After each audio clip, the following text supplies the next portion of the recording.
Hello बच्चों, कैसे हो। इस वीडियो में हम थर्ड चैप्टर जो आपका बायोलॉजी एनसीईआरटी क्लास 12 का है, ह्यूमन रिप्रोडक्शन, उसका 2 पार्ट हम पहले कवर कर चुके हैं। आप प्लेलिस्ट में जाके वीडियोस को देख सकते हैं। इसमें हम थर्ड पार्ट को, जो उसमें फर्टिलाइजेशन एंड एम्ब्रियोजेनेसिस का जो पार्ट है वो हम पढ़ेंगे। तो इसमें आपको मैं बताना चाहती हूँ कि आपके एनसीईआरटी की किताब में फिगर 3.9 है ना, पेज नंबर 50 पे। उस फिगर को आप अच्छे से ध्यान रखेंगे, ये आपको एग्ज़ाम में लॉन्ग आंसर क्वेश्चन के रूप में आ सकता है। इसमें कितने तरीके की साइकिल दिखा रखी हैं, देखिए। इसके अंदर आपको इस फिगर में आपको एक तो पिट्यूटरी हार्मोन लेवल्स बता रखे हैं, एक आपके ओवेरियन इवेंट्स दिखा रखे हैं, एक आपका दिखा रखा है ओवेरियन हार्मोन लेवल्स, और एक दिखा रखा है यूट्राइन इवेंट्स। हमें ये समझने की बात है कि ये चारों चीज़ें हालांकि हो अलग अलग जगह रही हैं, लेकिन ये सब एक साथ एक दूसरे के लिए रिस्पॉन्सिबल हैं।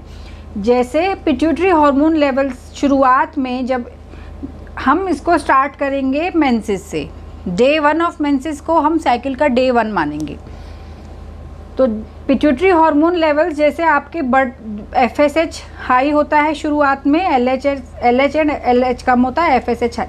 तो इससे क्या होता है, ये जो फॉलिकल स्टिमुलेटिंग हार्मोन है, इससे क्या होगा, आपके जो मैंने बताए थे आपके ओवरी के, जो ये ओवरी के अंदर क्या हो रहा था, प्राइमरी फॉलिकल, सेकेंडरी फॉलिकल जो बन रहे थे, फिर ग्राफियन फॉलिकल मैच्योर हो रहा था, वो इवेंट चलते हैं। और उसी दौरान ये FSH की वजह से ईस्ट्रोजन, जिसका हायर लेवल होता है एज़ कम्पेयर टू प्रोजेस्टेरॉन, ये ओवरी से ही रिलीज़ होता है। और एंडोमेट्रियम में इस साइकिल के दौरान क्या चल रहा होता है, यहाँ पे ये आपका जो फॉलिकुलर फेज़ होता है, ये प्रोलिफरेटिव फेज़ होता है। जो एंडोमेट्रियम यहाँ पे शेड हुआ है वो फिर से बनना शुरू होता है, ठीक। फिर मैंने आपको बताया था कि LH जो होता है, एक मिड LH सर्ज होता है, LH का लेवल एकदम से बहुत बढ़ता है। देखिए ये LH आपका एक स्टेशनरी जैसे लेवल पे चल रहा है, ये यहाँ पे आपके साइकिल के बीच में एकदम से इसकी पीक आई। इसकी पीक आने पे मैंने बताया था क्या होता है, ओव्यूलेशन होता है, ठीक है। और यहाँ पे ये ईस्ट्रोजन जब बढ़ता है, फिर उसके बाद ओव्यूलेशन होने के बाद मैंने बताया था ओवेरियन फॉलिकल जो है आपका, ग्राफियन फॉलिकल, वो किस में कन्वर्ट हो जाएगा, कॉर्पस ल्यूटियम में। यहाँ से क्या निकल रहा है, प्रोजेस्टेरॉन। ये जो प्रोजेस्टेरॉन है अब ये एंडोमेट्रियम पे एक्ट कर रहा है। क्या कर रहा है, जो ये प्रोलिफरेट हुआ था एंडोमेट्रियम, इसमें जो ग्लैंडुलर पार्ट है वो और बढ़ता है, सिक्रेटरी पार्ट बढ़ता है इसका, ठीक है। तो इसको हम कहते हैं सिक्रेटरी फेज़ और ल्यूटियल फेज़। जो आपके कॉर्पस ल्यूटियम के अंडर है वो ल्यूटियल फेज़, और यहाँ पे फॉलिकुलर फेज़ जो आपके डेवलपिंग मैच्योरिंग फॉलिकल के अंडर है वो आपका फॉलिकुलर फेज़ और प्रोलिफरेटिव फेज़। इसमें से आपको ढेरों MCQ मिलेंगे, कुछ भी पूछा जा सकता है, और आपको लॉन्ग आंसर क्वेश्चन भी आ सकता है।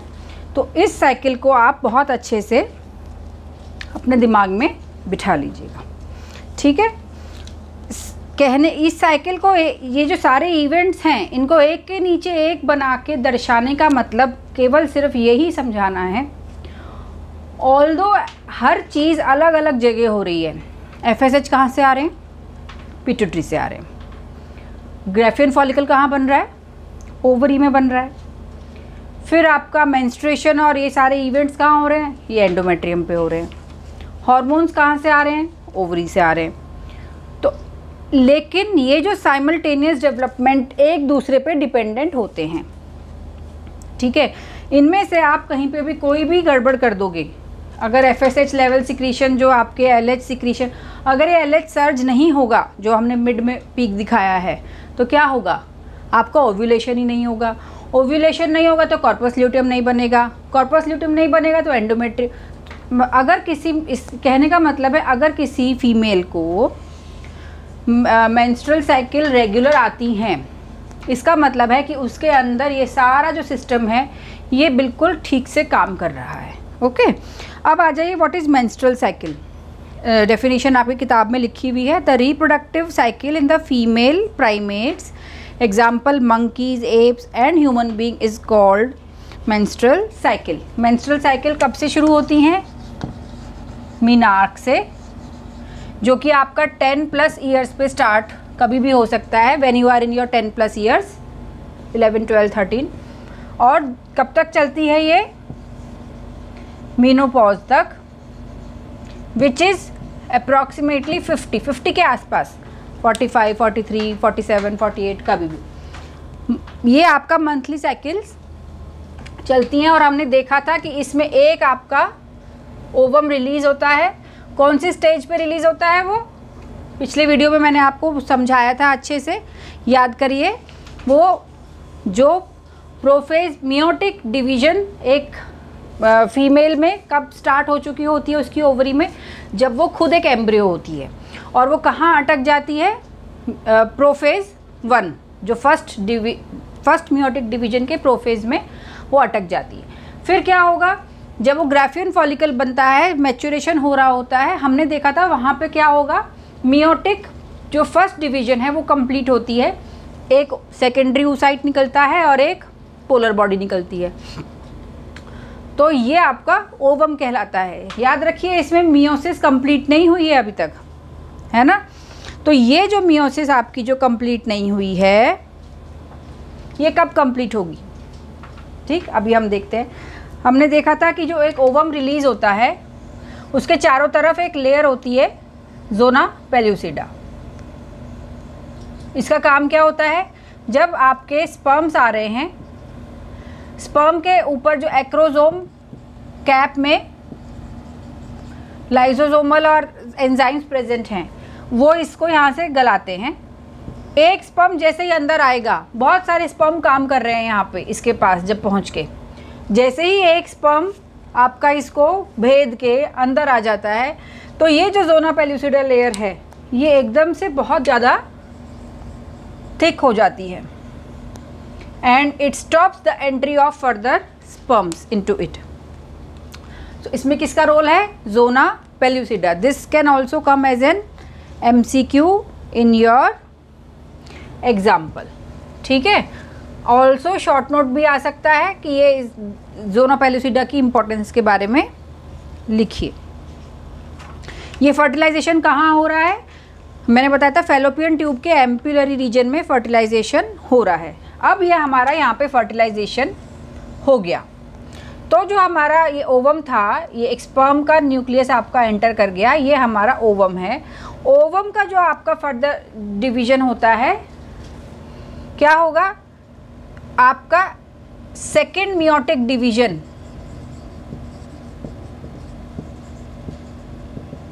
Takes place after fertilization. This is also an MCQ question. After fertilization इसमें क्या बनेगा? एक तो आपका एक सेकेंडरी पोलर बॉडी निकलेगी जो एक साइड में पहुंच जाएगी, ये आपका साइटोप्लाज्म है। और एक आपका पूरा ये मेल न्यूक्लियस, ये फीमेल न्यूक्लियस, दोनों कैसे हैं? हैप्लॉइड हैप्लॉइड, इन दोनों का फ्यूजन हो जाता है and then this becomes a zygote. तो जाइगोट का स्ट्रक्चर कैसा है? 2n। ठीक, अब आ जाइए, अब क्या होगा? फिर ये हमारा जाइगोट बन गया। अब इस जाइगोट से ये कहाँ हुआ ये सब कुछ? This has occurred in the fallopian tube. फिर ये धीरे धीरे आपका एंडोमेट्रियल कैविटी में आएगा। जाइगोट का जो साइज है उसी में ये यूनिसेल्युलर है। Zygote is a unicellular thing, cell. इसमें फिर क्लीवेज डिवीजन होंगे। क्लीवेज डिवीजन में क्या होता है? ओवरऑल साइज नहीं बढ़ेगा इसका, लेकिन जो ये एक यूनिसेल्युलर है, ये 1 से 2 में, 2 से 4 में, 4 से 8 में, 8 से 16 में क्लीवेज इनका हो जाएगा, क्लीवेज डिवीजन। तो 8 इनको क्या कहते हैं? एक एक सेल को क्या कहेंगे? इन एक एक सेल को करेंगे ब्लास्टोमियर्स। रिमेंबर इसको क्लीवेज डिवीजन क्यों कहते हैं, क्योंकि जो आपका इसका साइज है जाइगोट का, उसमें क्लीवेज होते हैं 1 से 2, ओवरऑल उस जाइगोट का साइज नहीं बढ़ेगा अभी केवल वो उसमें सेल बढ़ रहे हैं। तो ये क्लीवेज डिवीजन से 16 सेल स्टेज तक पहुंचते हैं। तो ये धीरे धीरे अब जब 16 सेल स्टेज आपकी आ गई है तो कहाँ पहुंच चुका है ये, यूट्राइन कैविटी के अंदर। इनको क्या कहेंगे, एक एक सेल को इसमें अब इसे कोई जाइगोट नहीं कहेंगे, इसको कहेंगे ये एक एक सेल को कहेंगे ब्लास्टोमियर्स, और जो ये 16 सेल स्ट्रक्चर है इसको कहेंगे मॉर्यूला। ठीक है, 8 to 16 सेल जो ब्लास्टोमियर्स होते हैं इनको क्या कहते हैं, मॉर्यूला। अब आ जाइए मॉर्यूला का क्या है, ये हमारे 8 सेल स्ट्रक्चर है। फिर अब क्या होगा नेक्स्ट स्टेज में, अब इसको ना इम्प्लांटेशन भी तो करना है। जब तक ये इम्प्लांट नहीं होगा आगे डेवलपमेंट कैसे होगी। अब जब ये हमारे पास ये मॉर्यूला 16 सेल स्टेज बन गया है, फिर ये डिफ्रेंसिएशन होता है। जो सेल मास है, जो हमारे पास ये सेल डिवाइड हो रहे हैं, एक तो हो जाता है आउटर लेयर, एक सेल की लेयर्स बन गई, इसे क्या कहते हैं, ट्रोफोब्लास्टिक लेयर। और एक बन जाता है हमारा इनर सेल मास, जो आगे किसको बनाएगा, एम्ब्रियो को। एक बन जाता है इनर सेल मास। फिर धीरे धीरे क्या होगा, इसमें एक कैविटी भी बन जाती है, ये एक कैविटी भी बन गई बाद में। तो ट्रोफोब्लास्ट, आउटर लेयर और inner layer, inner cell mass हो जाता है। अब ये इम्प्लांटेशन के लिए रेडी है। अब जब ये आपके एंडोमेट्रियम में पहुंचा तो एंडोमेट्रियम के अंदर ये इन्वेड करता है। जब ये आपका ट्रोफोब्लास्टिक लेयर बनी है, इसके चारों तरफ फिंगर लाइक प्रोजेक्शंस बाहर को निकलती हैं, चारों तरफ से निकलती हैं, और ये धीरे धीरे एंडोमेट्रियम में घुसता चला जाता है। एंडोमेट्रियम के अंदर ये फिंगर लाइक प्रोजेक्शंस चारों तरफ से निकली हैं, ये याद रखिएगा। इनको क्या कहते हैं, these finger like projections they are called as chorionic villi. Later they will be called as chorionic villi. अब ये निकली तो चारों तरफ हैं। मान लीजिए ये एंडोमेट्रियम में, इधर से यहाँ से ये एंडोमेट्रियम है, ये इसके अंदर इन्वेड कर रहा है और ये अंदर घुसता जाएगा। तो ये पोर्शन जो है, इस पोर्शन की कोरियोनिक विलाय किसके संपर्क में आ जाएंगी, they will come in contact with the maternal blood and tissues.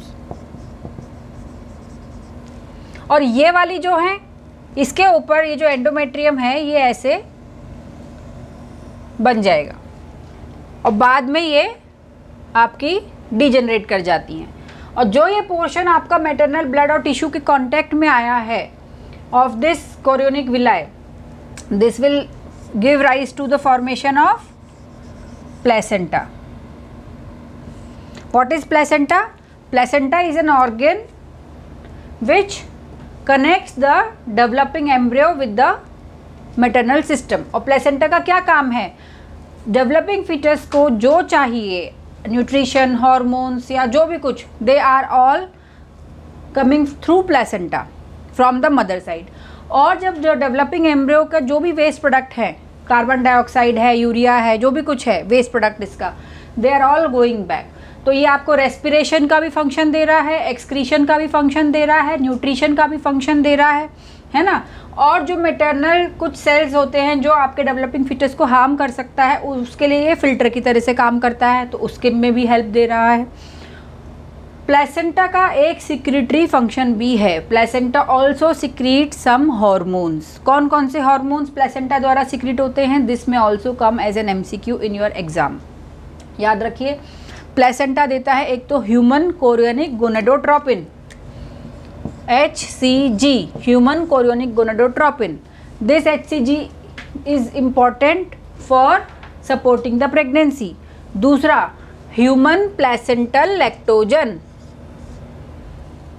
ठीक है, ह्यूमन प्लेसेंटल लैक्टोजन और relaxin.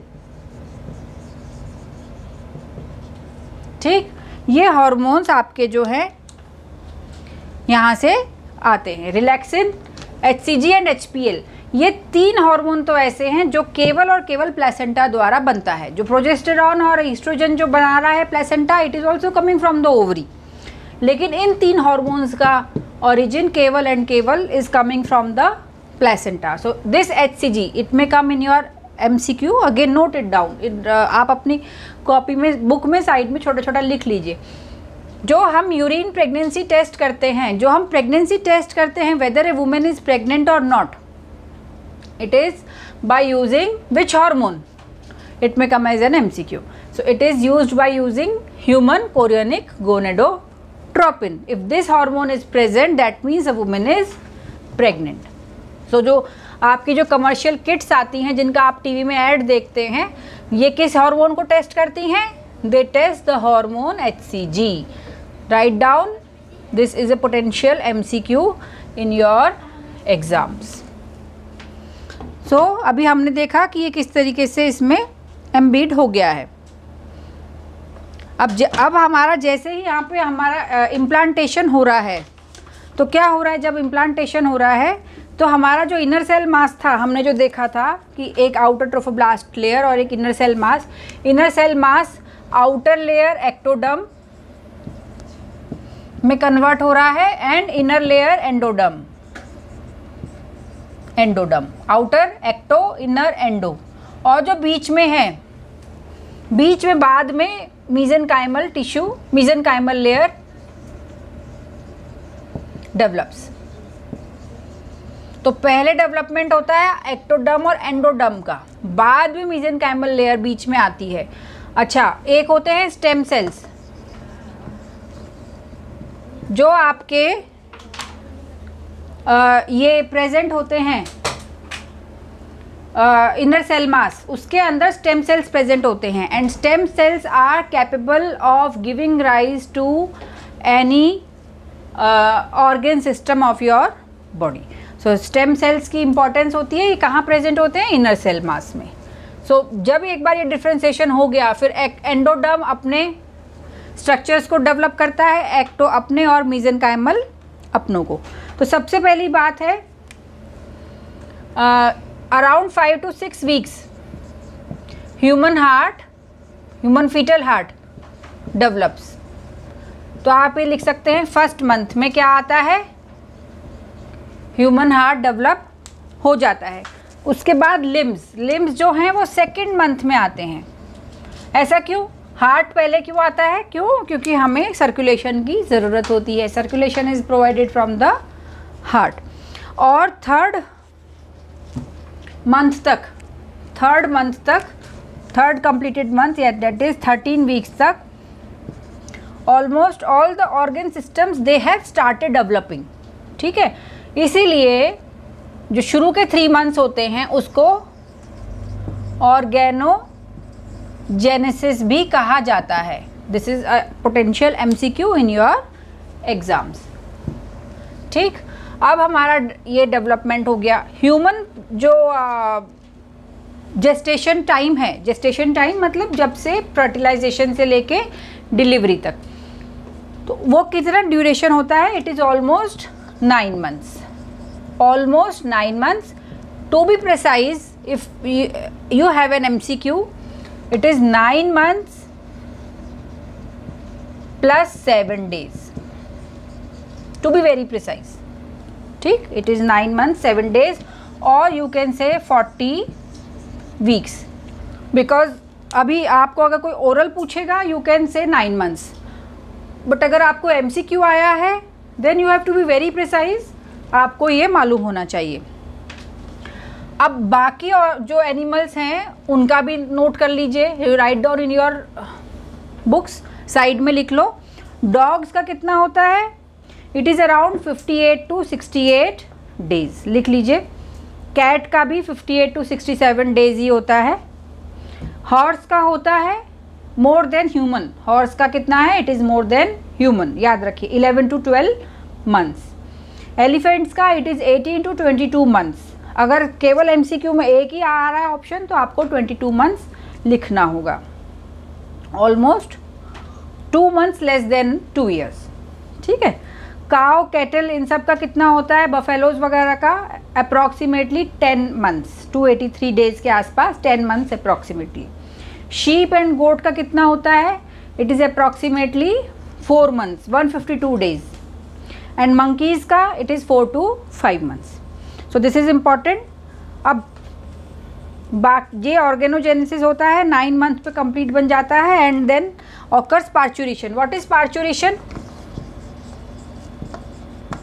Parturition is the process of expulsion of fetus by the uterus outside to the outside world. This is parturition. ठीक है, process of expulsion of the fetus to the outside. Parturition में fetal ejection reflex का importance है, and ये भी एक hormone द्वारा ही किया जाता है। Oxytocin, which is a hormone secreted from posterior pituitary। FSH LH कहाँ से आ रहे थे, anterior pituitary से। Oxytocin secreted from posterior pituitary। This hormone causes contraction of the uterine muscles। जैसे जैसे यूट्राइन मसल्स का ऑक्सीटोसिन लेवल बढ़ता जाएगा, यूट्राइन कॉन्ट्रैक्शन बढ़ते जाएंगे, and it will expel the fetus out. So which reflex is important? Fetal ejection reflex. ठीक है, this oxytocin is also important in milk ejection reflex. What is milk ejection reflex?